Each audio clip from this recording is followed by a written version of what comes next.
અને આજે અમારા જાલમપુરા ગામથી અમારા ખાસ મિત્ર એવા સુરેશ મકવાણાનો બર્થડે હોય અને એમનો બર્થડે વિશ કરીને આજે મહેશ રાવતને ગાવું હોય ત્યારે હો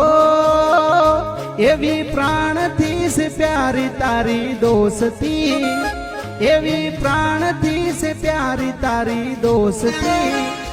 આખા જગથી નિરાળી તારી દોસ્તી,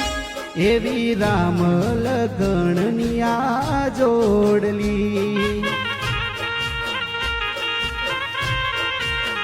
હો એવી રામ લગણની આ જોડલી,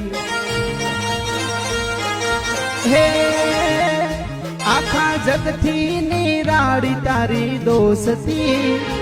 આખા જગથી નિરાળી તારી દોસ્તી.